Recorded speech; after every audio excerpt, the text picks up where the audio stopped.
Hello, my name is Talha Masood and I represent. Uh, Give me 1 second because I'm driving my car. Sorry about that. I'm recording this video while driving my car. So I live in Sydney, Australia. I hail from a Pakistani background. Basically, I've been. I was born and was brought up and was educated in Pakistan, in Karachi. I basically belong to IT industry, and much of my experiences have been in the project management domain, IT project management. About like in total, my experience is about 14 years or so, and then out of 14 years, I would say 10 years have been majorly with project management. So I wanted to talk about the differences, the key differences I have seen while I was doing the project management, IT project management in Australia versus what I saw in Pakistan and a few of my experiences in Middle East as well. So I thought it was interesting for me to find a few key differences, and it might help the other aspiring project managers, or even the project managers who are working there, especially in Pakistan, because that is where I saw a few key differences which I thought was helpful to talk about for the ones who haven't experienced those differences. So when I came from Pakistan, just to give me 1 second, I need to be careful about the traffic. 1 second, sorry about that. All right, so when I came from Pakistan, and the type of experiences of project management I had over there in Pakistan were majorly about managing the customer expectations and keeping the customer content and happy with your effort. And secondly, it was about the project's schedule management. And the third priority, I would say, was to manage the project's budget as well. Many of the viewers might find it very much absurd, which I can relate to, which I can understand. But this is actually true. Over there in Pakistan, which is a, I would say, it's a developing country. It has not, the IT industry and every other industry over there is like growing. So most of the IT consulting companies, which I also had my experience with, were basically, key focus for them was to make sure that they win projects with customers to implement IT systems, and then and the other focus, of course, after winning the confidence to do at least one project, the second objective was to maintain a key relationship with them, which is quite normal. It's not. I'm not saying that this is something very odd and you might not find in any other part of the world, but just bear with me so that I can explain what I'm saying in terms of difference. So for them the focus was to maintain maintain the good relationship with the customer, and also just give me 1 second so that I park my car correctly, otherwise I might be fined. So sorry about that again. I'm recording this video just in the middle of parking my car now. All right, just give me 1 more second. All right, so and it gives me actually good light as well, which was my hidden objective. All right, so their focus would be on keeping the client relationship, and so in the process of doing so many favors to the customer, they would end up giving a lot of brownie points to the customer. And when I say brownie points, what do I mean? They would do a lot of free work for the customer, and without even knowing, because their time management and the cost management processes are not that much thought out and technology aided and supported with a lot of thought process. They would churn out hours to make the customers happy, and quite honestly, customer would take advantage of them, and they would probably know after a while, after spending a lot of time, but then they cannot do anything about it because they still prioritize the customer relationship and customer happiness. And just don't get me wrong, that I mean, I'm not saying that they people over there at consulting companies over there are not business savvy and they don't know how to do business. It's not like that. I mean, there are other factors which would allow them to still sustain their business, because because the cost of doing projects and cost of the resources which they include in the projects is still pretty low, that they can cover off that cost with the amount of profits they make from their consulting arrangements. But what I'm trying to say is that they don't have a clear and strong cost management function for their people. And when I talk about cost, majorly I'm talking about time, because what do the consulting company sell? Basically, they sell the time of the consultants they engage into particular projects, right? Be it a technology consultant, like a technical consultant, or just like a project manager or any management consultant. So they still do projects on the basis of the SKU of man hour or man day, but yet they will not measure that man day expenditure on the projects they do. Again, it might sound absurd, but this is what it is. And I guess one of the major reason behind it is that their focus is to keep the customer happy and win more out of that customer later on, which they sometimes do. It's not like it's like a lose-lose situation. They sometimes able to sort of milk that relationship after a while, after 1 year, after 2 years, after 3 years. But much of the experiences I had initial, I would say, if I give you an example, initial 1 year would not be cost efficient for them.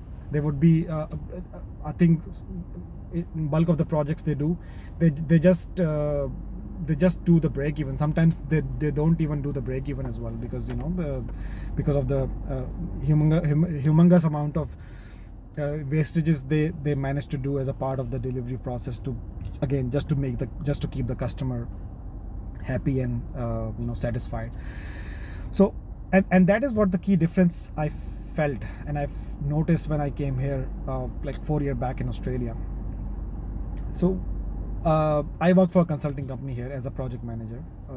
I mean, to be precise, I'm into Microsoft ERP and CRM implementation at the moment. And so one of the key thing which I noticed when we start project over here is that I mean, I'll give you an example. Let's say that we are implementing a CRM product for a customer.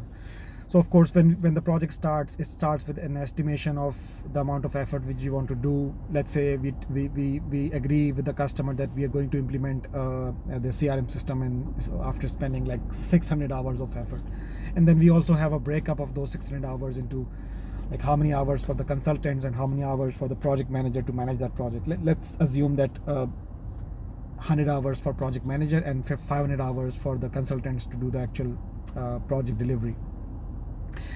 I mean, and the breakup is not like that. My breakup is further down, further broken into like 10, 20 further, broken up items, like, give you example of, consultant hours. Let's say 500 hours of consultant budget. It is further broken down into, 20 hours for this, 40 hours for that, 60 hours for that, 30 hours for that. I mean, it has a complete structure. That's what I'm trying to say. And project manager hours are also broken down into at least 2 or 3, 4 levels. It depends upon the project manager actually.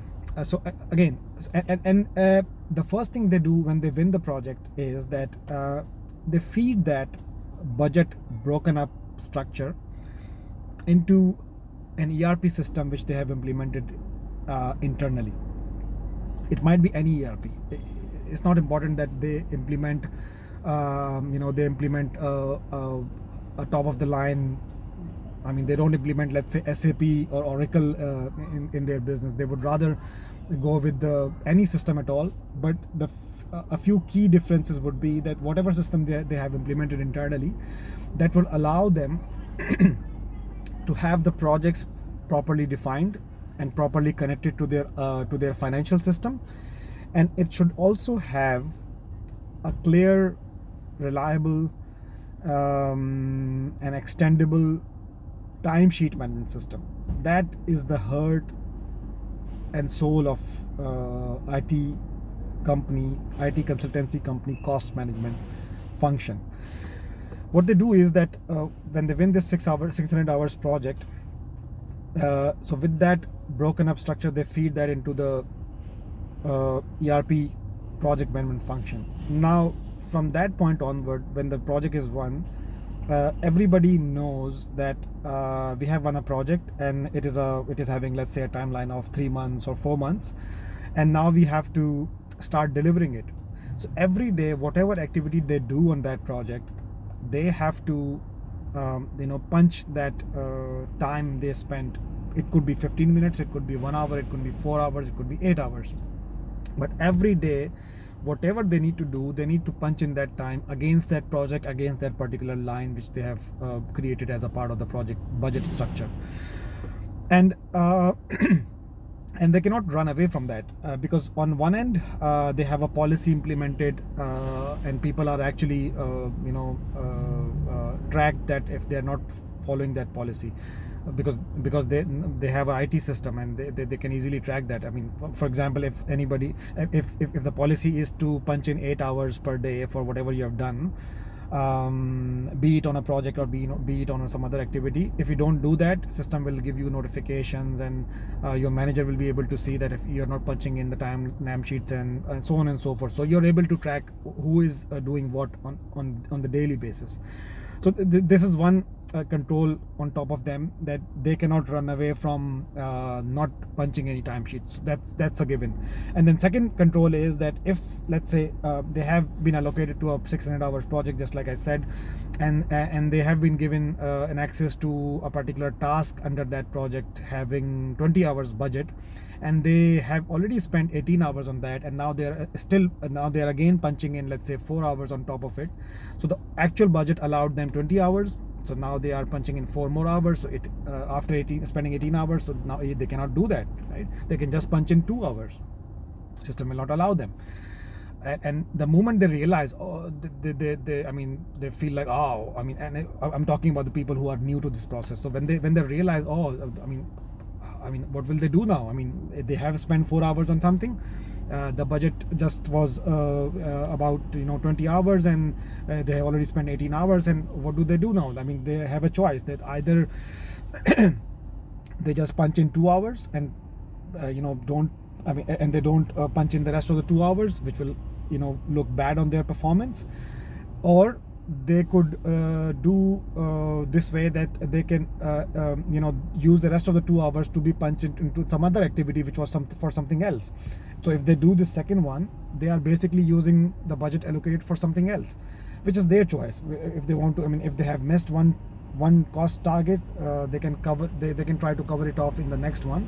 But the point I'm trying to make is that if they encountered this situation, that they spent something more and they were allowed a bit less, if they encounter the same situation 2 times, 3 times, 4 times, so that will basically push them automatically, systematically, to always keep one eye on the budget, and not after spending so much hefty amount of hours on the daily basis, sometimes on the hourly basis as well. So that is something which will keep a check on whatever expenditure they're doing on a particular project. To the people who are not accustomed to this sort of a process, it might sound like a control and a watching eye on the top of them, and it might sound a bit suffocating, honestly, as well, which is how I thought when I was first exposed to this kind of a process. But I've realized that it is so much helpful in terms of delivering happy projects, basically, and be able to complete the project making sure the customer is also happy and customer is also satisfied and content with the overall delivery. So on one end, of course, you're managing the budget, so customer, of course, when you're managing the budget and you're keeping it within the budget, customer is happy. That is one part of it. And the second part is that because you have this system in place in which you are able to completely manage the budget in that much of in detail, and you're also reporting this on a weekly or fortnightly basis to the customer as well. They also know that whatever amount of effort you are putting into this project, whether it is a back office thing, like you're working on a document, you're working on a piece of code, you're working on a piece of configuration, or it is more like an interactive activity, like a workshop, like a meeting, like a discussion, like a phone call, like an email. So whatever, if you're putting everything with a clear amount of details in your timesheets, and that timesheet is also being, you give the traceability to the customer for the timesheets as well, and every piece of hour you are investing into it, it is being consumed from the project budget which you have created in the start of the project, and customer knows that as well. So customer also have an automatic respect for your time, and that is very important, because in my previous experiences when I was not doing that, I've seen customer wasting a lot of time for the consultants and for the project managers, just to I'll be using some strong words, just to beat the bush. Just to waste time out of nothing, just to sometimes there are different personalities in the customer organization. They sometimes they're just doing the talking just to feed their ego, just to get themselves satisfied, and be in that process they waste a lot of time of the consultant, which was not never agreed as a part of the original project. So when the customer knows that every 15 minutes or 30 minutes or 1 hour they spend on the meeting with the consultant and with the project manager, it is being debited from the project budget. And if by doing excessive amount of communication and emailing and